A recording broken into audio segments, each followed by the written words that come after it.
मध्ये कशा आहेत सगळे मजेत ना? आय होप सगळे मस्त असतील.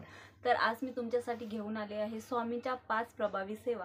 ज्यांना माहीत आहे की 31 मार्च या दिवशी स्वामींचा प्रकट दिवस आहे आणि त्या दिवशी सर्वांना काहीतरी सेवा करायची असते, पण वेळ नाही भेटत. तर अशा वेळी ह्या ज्या मी सांगितलेल्या आहेत 5 सेवा, त्या सेवा तुमच्या म्हणजे सेवेमध्ये जर तुम्ही त्याला ॲड कराल तर त्याचा तुम्हाला खूप चांगला फायदा होईल.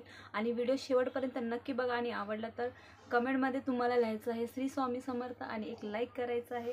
चला तर मग वेळ न घालवता सुरुवात करूया. सगळ्यात पहिली आहे लोकसेवा. लोकसेवा करायचे आपल्याला. लोकसेवा म्हणजे काय करायचे? ज्या लोकांना स्वामी सेवेबद्दल माहीत नाही अशा लोकांना या सेवेमध्ये घेऊन यायचं आहे. त्यांना माहिती सांगायची आहे. जे तुम्हाला माहिती आहे ते सर्व काही सांगायचं आहे. त्यांना आपल्या जवळच्या मठामध्ये घेऊन जायचं आहे, जिथे तुम्ही जाता अशा ठिकाणी जायचं आहे आणि त्यांना ह्या गोष्टीबद्दल माहिती सांगायचं. ही सगळ्यात मोठी प्रभावी सेवा आहे, जेणेकरून तुमच्या आयुष्यातील सर्व दुःख पूर्ण म्हणजे नष्ट होतील आणि तुम्ही जे आहे ते चांगले तुमच्या सुखाच्या मार्गावर तुम्ही चालू शकाल. तर दुसरी आहे ती म्हणजे आहे आपली दान सेवा. दान करायचं आहे. आपल्याला कशाचं दान करायचं? आपल्याला पैशाचं दान करायचं नाही. जर तुमच्याकडे जास्त पैसे असतील तर तुम्ही नक्की तेही करू शकता. तर आपल्याला दान करायचं आहे ते म्हणजे आपल्याला जे स्वामी चरित्र सारामृत जे पारायण आहे, त्या पारायणाचं जे पुस्तक आहे त्याचं आपल्याला दान करायचं. ज्या लोकांना हे पुस्तक विकत घेता येत नाही किंवा मिळत नाही, त्यांना माहिती नसतं की हे कुठे भेटतं, अशा लोकांना हे पुस्तक तुम्ही दान करायचं आहे. 5 पुस्तक द्या, 10 पुस्तक द्या, तुमच्या हिशोबाने तुम्हाला जसं जमेल तशी ही पुस्तकं दान करा. तर जेणेकरून ही प्रभावी सेवा तुम्हाला खूप चांगला ह्याचा फायदा होईल. आणि तिसरी सेवा आहे ती म्हणजे आपली आहे एकनिष्ठ पारायण करायचं. एकनिष्ठ पारायण म्हणजे कसं की जर तुम्ही आज 3 अध्याय वाचले, उद्या 3 अध्याय वाचले आणि त्याच्यानंतर 4थ्या आणि 5व्या दिवशी तुम्हाला वेळच नाही, मग गॅप पडतो आपल्या ह्या पारायणामध्ये. तर आपल्याला काय करायचं आहे? हे एकनिष्ठ पारायण करायचं आहे.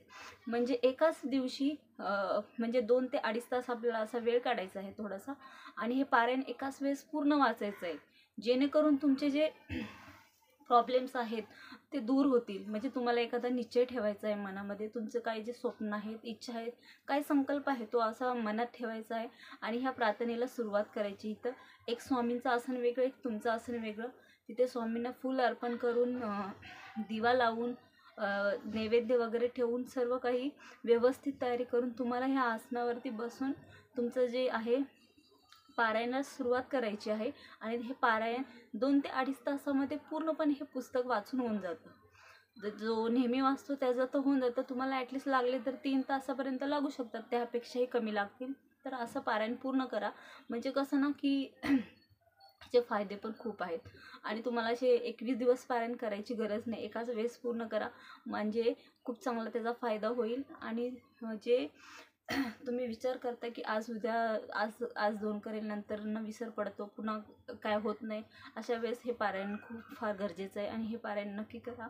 आणि 4थं आहे ते म्हणजे आपल्याला ध्यान करायचं आहे. ध्यान करायचं आहे, स्वामींचा जप करायचा आहे आणि रात्री झोपताना, सकाळी उठताना स्वामींचं नाव घ्यायचं आहे, नामस्मरण करायचं आहे. जे आजपर्यंत आपण ऐकलेलं आहे त्या सर्व गोष्टी आपण सर्व रिअलाईज करायच्या आहेत. आपण सगळ्याचा रिकॅप करायचा आहे, आठवायचं आहे की आपण काय काय केलं, ते आपल्याला काय अनुभव भेटले. ते ह्याने काय होतं ना की आपल्या जे स्वामींच्या सेवेवरती आपला विसर पडत नाही आणि ह्याचा आपल्याला खूप चांगला फायदा होतो आयुष्यामध्ये.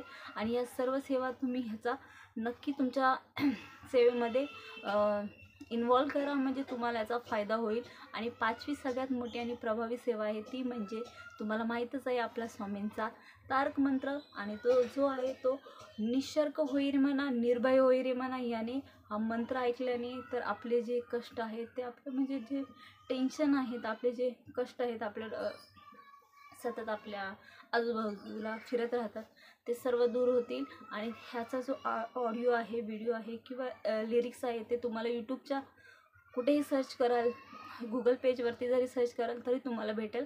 आणि माझ्या व्हिडिओच्या डिस्क्रिप्शन बॉक्समध्ये पण मी टाकेल, तिथेही जाऊन नक्की बघा. आणि जर व्हिडिओ आवडला तर कमेंटमध्ये श्री स्वामी समर्थ लिहा. चला तर भेटूया पुढच्या व्लॉगमध्ये. थँक्यू, धन्यवाद. श्री स्वामी समर्थ. बाय.